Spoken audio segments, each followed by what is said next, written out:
आपने ट्रंप का एक इंटरव्यू सुना होगा अभी,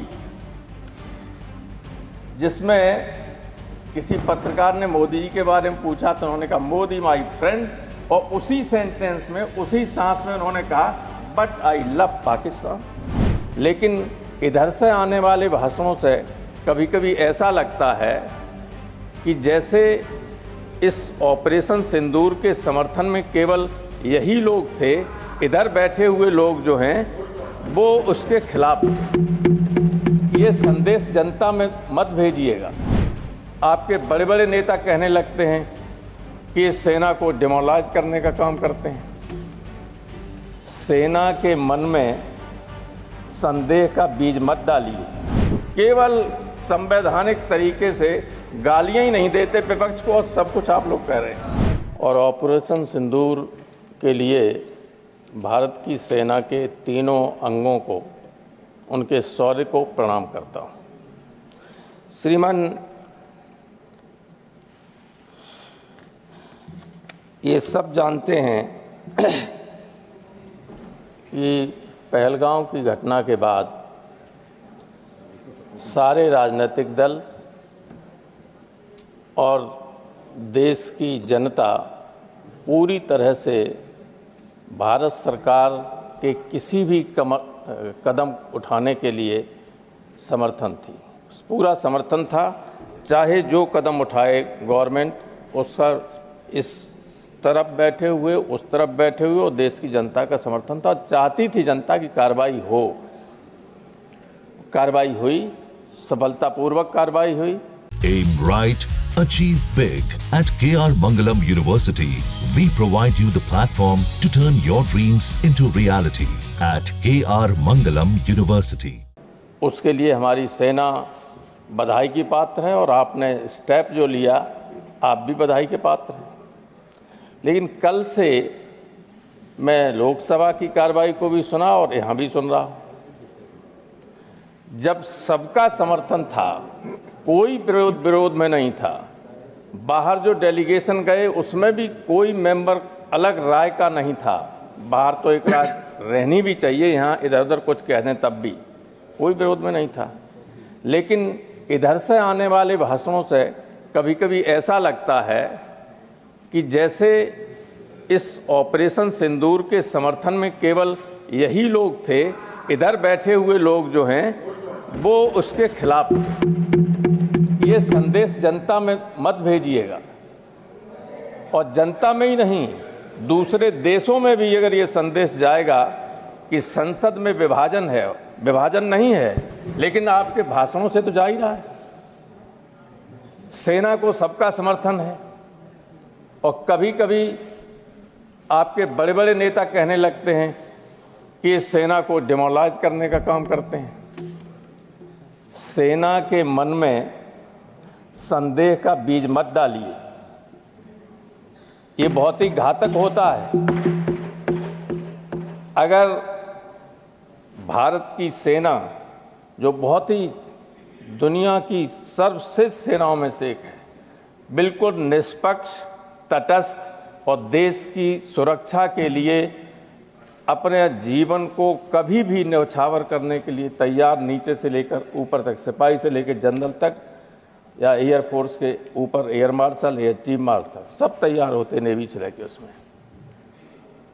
उनके मन में विपक्ष के लिए, और विपक्ष के समर्थक जो देश में, उनकी संख्या तो ज्यादा है मतदाताओं की।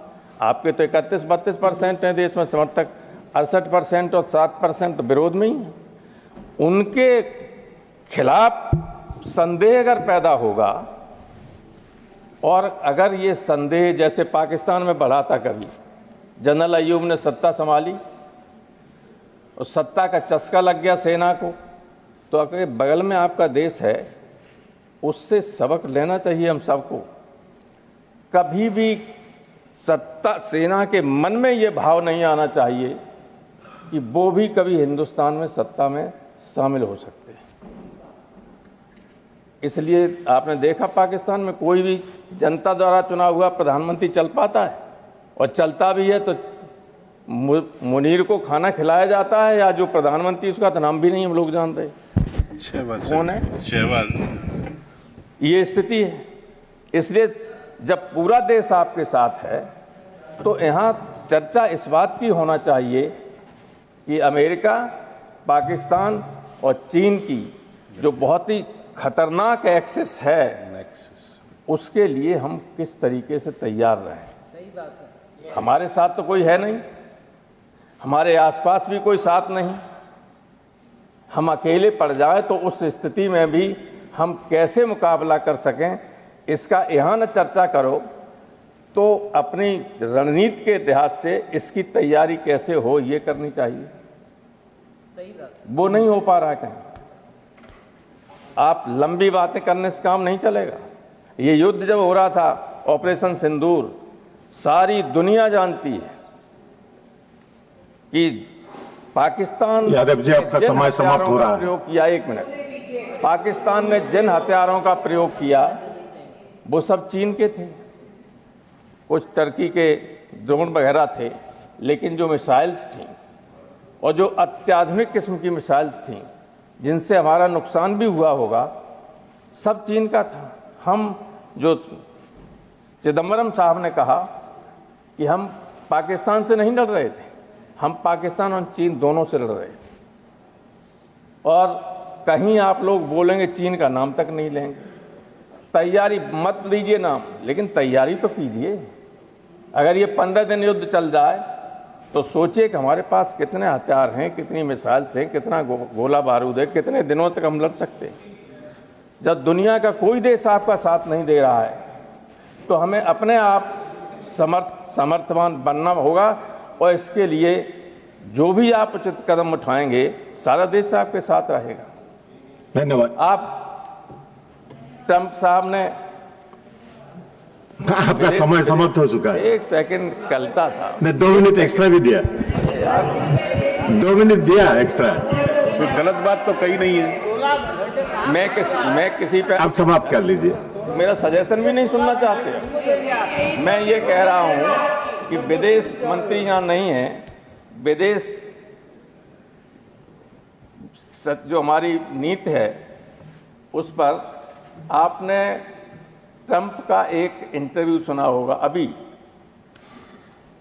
जिसमें किसी पत्रकार ने मोदी जी के बारे में पूछा तो उन्होंने कहा मोदी माय फ्रेंड, और उसी सेंटेंस में, उसी सांस में उन्होंने कहा बट आई लव पाकिस्तान।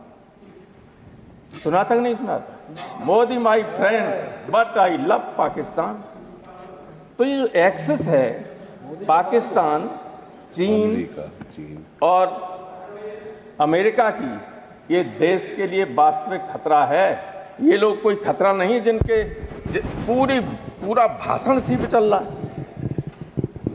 केवल संवैधानिक तरीके से गालियां ही नहीं देते विपक्ष को, और सब कुछ आप लोग कह रहे हैं।